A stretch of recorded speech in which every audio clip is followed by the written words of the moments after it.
너도 알고 나도 알고 남녀노소 모두 알고 우리 동네 산부인과! 와! 오프닝을 혼자 하니까 상당히 어색하군요. 오늘은 이제 진료실에서 환자분들이 많이 물어보시는 카더라, 민간요법, 대체의학 이런 것들에 대한 궁금증들을 풀어드리는 시간을 정해보았습니다. 팩트체크를 좀 해드리려고 하는데요. 정말 많이 질문하시는 것들을 PD님하고 쏙쏙 뽑아가지고 말씀드릴 테니까 오늘 영상 좀 재밌게 봐주셨으면 좋겠어요. 피임약을 장기 복용하면 불임이 된다는데 사실인가요?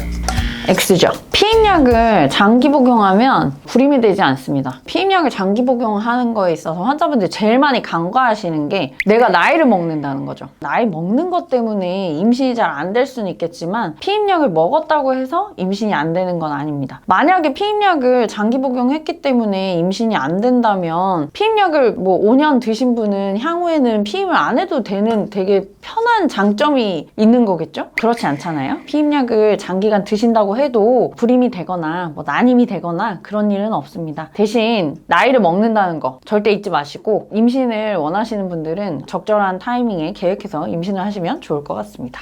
자궁근종 있으면 임신이 안 된다는데. 자궁근종이 있으면 임신 잘 됩니다. 자궁근종은 난임의 원인이 되지는 않는다고 교과서에 되어 있기는 한데요. 위치에 따라서 사실 얘기가 다르기는 합니다. 제거를 하고 임신을 해야 되는 자궁근종이 있기는 하지만 무조건 임신이 안 되는 건 아니기 때문에 자궁근종이 있다고 해서 무조건 난임이 되는 건 아닙니다. 나이가 많아지면 난자의 질이 떨어져서 임신이 잘 안 된다는 소리가 있는데 사실일까요? 이거는 뭐 나이가 깡패죠. 저 같은 경우는 정말 TMI인데 다낭난수 증후군이어서 AMH 난수 예비능 검사를 하면 25세로 나오거든요. 그렇지만 제 난자의 질은 이제 40대죠. 우리는 난자를 다 가지고 태어나기 때문에 내 주민등록상의 나이랑 똑같이 내 난자는 늙어가고 있는 거거든요. 나이가 들면 들수록 난자의 질은 떨어집니다. 그렇다고 해서 이게 뭐 나이가 많으면 당신은 난임 이렇게 말씀드리는 거는 절대로 아니고요. 다만 난자의 질이 떨어지는 거는 팩트이기 때문에 나이가 만 35세가 넘어가시면 최대한 빨리 임신하는 게 가장 유리하다라고 보시면 되겠습니다. 성교 후에 화장실에 바로 가면 임신이 안 된다는데 사실일까요?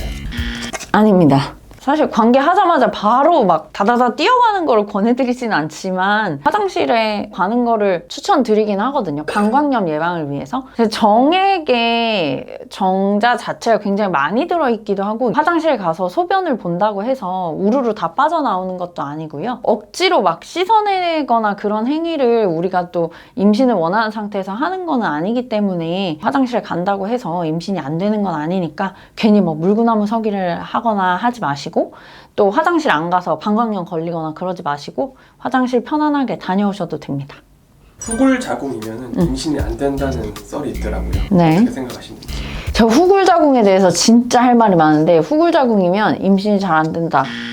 땡! 후굴자궁이 문제가 되는 케이스는 자궁 내막증이거나 자궁에 종양이 있어서 항문 쪽으로 뒤로 누워있는 경우에만 해당이 됩니다. 자연적으로 자궁이 뒤로 넘어가 있는 분들이 전체 여성의 25% 정도 됩니다. 그냥 아무 문제도 없는데 자궁이 뒤로 넘어가 있는 분들이 25% 정도 된다는 얘기고요. 초음파를 볼 때 우리가 보통은 다 누워서 초음파를 보죠. 누워있으면 자궁이 뒤로 이렇게 벌렁 중력에 의해서 누워있을 수 있죠. 자궁 초음파를 볼 때 자궁 경부를 초음파로 이렇게 살짝 툭툭 치면 얘가 또 다시 이렇게 앞으로 톡 넘어올 때도 있어요. 얘가 이렇게 잘 왔다 갔다 하는 것만 저희가 확인을 하면 직장하고 유착이 없는 거거든요. 그러면 사실은 후굴자궁은 별다른 의미를 가지지 않습니다. 나는 생리를 할 때 생리통이 항문이 빠지는 것 같은 통증이 있다. 그리고 자궁 내막증으로 내가 수술한 적이 있다. 자궁 근종이 방광 쪽에 크게 있으면서 자궁을 뒤쪽으로 누르고 있다. 이런 원인 때문에 후굴자궁이다. 이런 경우에는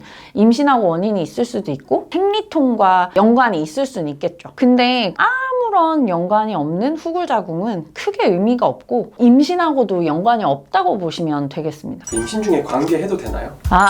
괜찮습니다. 사실 임신 중에 이제 성관계가 안 되는 케이스가 몇 개 있긴 합니다. 뭐 조기 진통이 있다거나 조기 양막 파수가 있다거나 전치태반이라거나 그런 케이스를 제외하고 나서는 임신 중에 성관계는 아주 안전하고 필요하죠. 사실 남편분들도 되게 힘든 시간이잖아요. 일종의 힘든 시간이기 때문에 성관계는 괜찮은데 다만 아내분도 원할 때 아내분이 편안한 자세에서 성관계를 해야 된다는 거. 그리고 정액 자체가 자궁 수축을 조금 유발할 수 있기 때문에 콘돔을 사용하시는 게 안전하다는 거 기억해 주시면 좋을 것 같고, 또 한 가지 구강성교. 특히 이제 남자분이 아내분에게 구강성교 하는 거는 공기색전을 일으킬 수 있기 때문에 구강성교는 금기다. 요것만 기억해 주시면 될 것 같고요. 성관계는 괜찮다. 특별히 문제가 없다면 이렇게 알고 계시면 될 것 같습니다.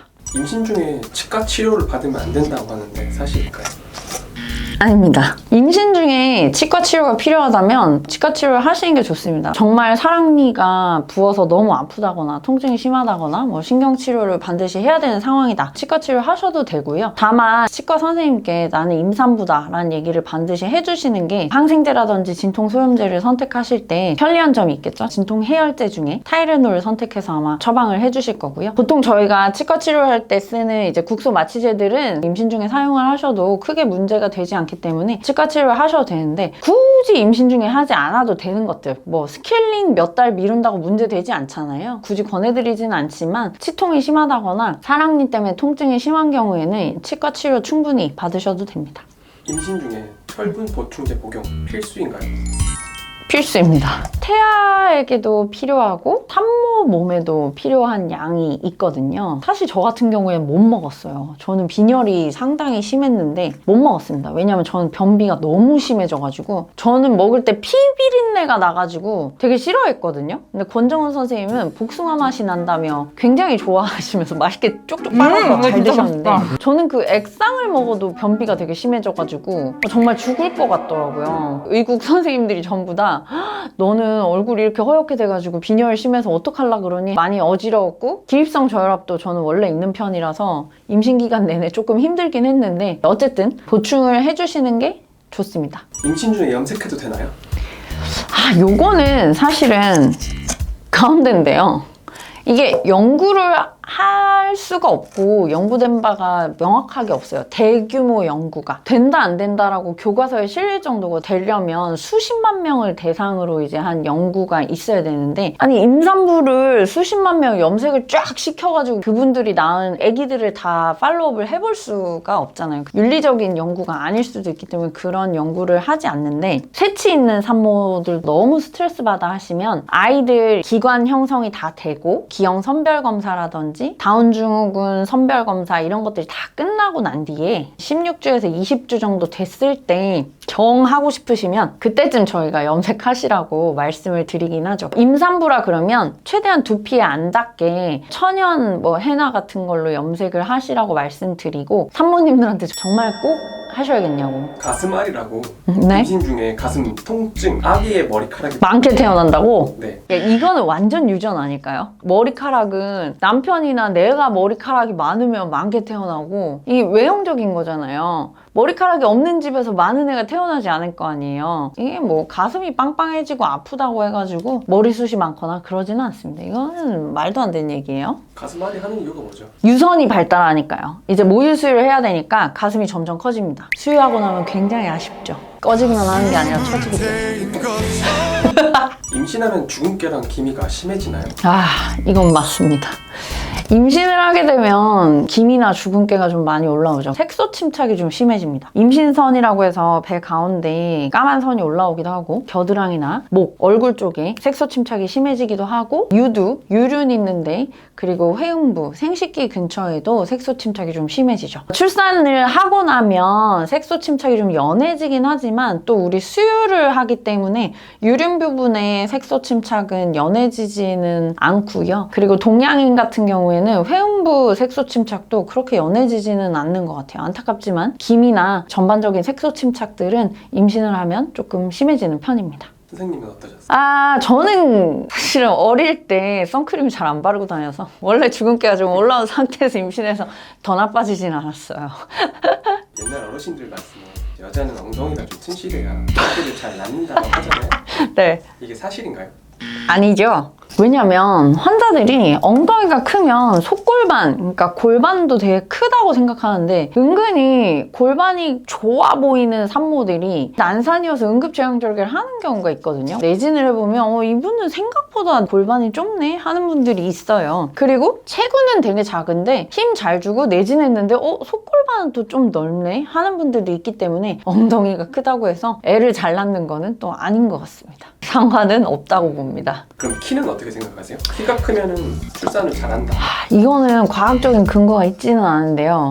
요거는 많은 상과 선생님들 좀 동의를 하실 텐데 키 큰 산모들이 힘을 잘 줘요. 힘을 줄 때 다리를 잡고 약간 이렇게 끙 하고 힘을 준단 말이죠. 자연분만 할 때. 키가 큰 분들이 이 지렛대 원리로 인해서 이렇게 확 잡아당기면서 힘을 되게 잘 주세요. 키 큰 산모들이 작은 분들보다는 비교적 잘 낳는 편이다.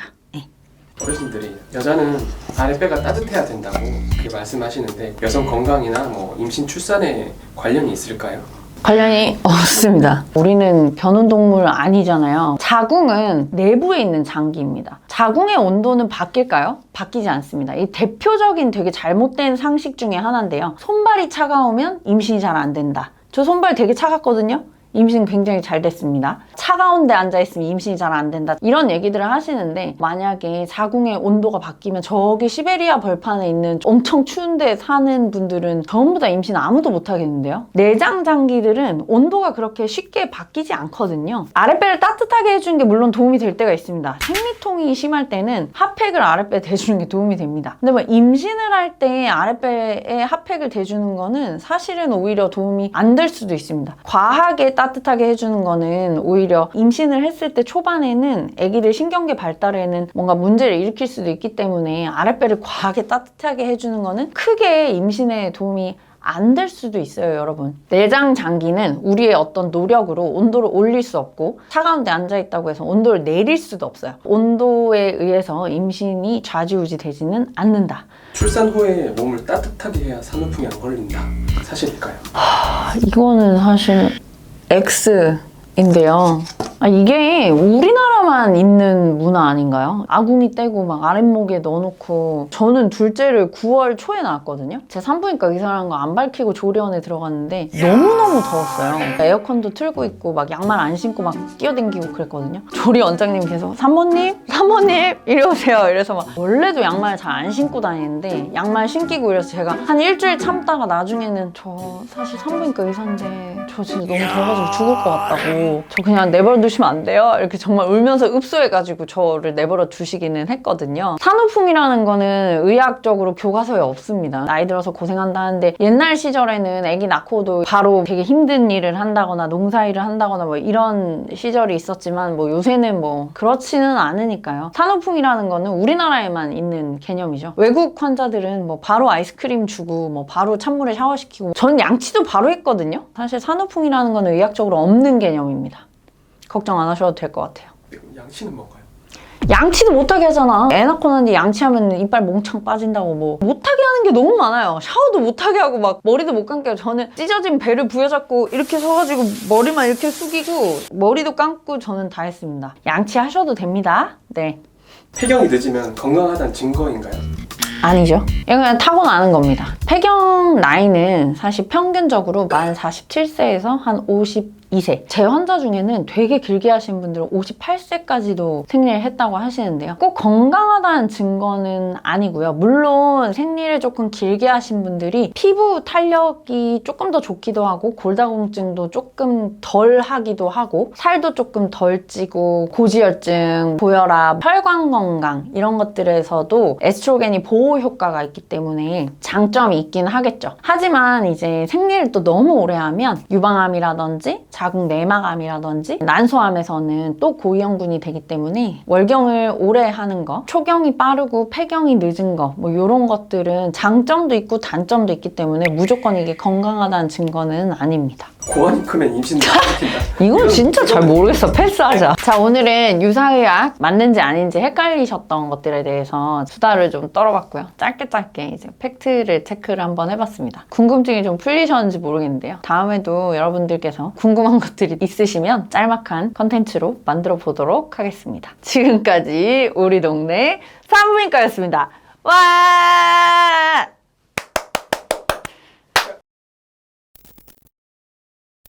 여성의 눈물의 냄새를 맡으면 남성의 화가 수그러진다고 하요. 아 진짜요? 안 좋아하는 여자가 만약에 울면 개 짜증 날 것 같아. 확실히 여자가 잘 울지 않아? 맞는 것 같아. 그치? 이게 본능적으로 말도 아는 것 같아.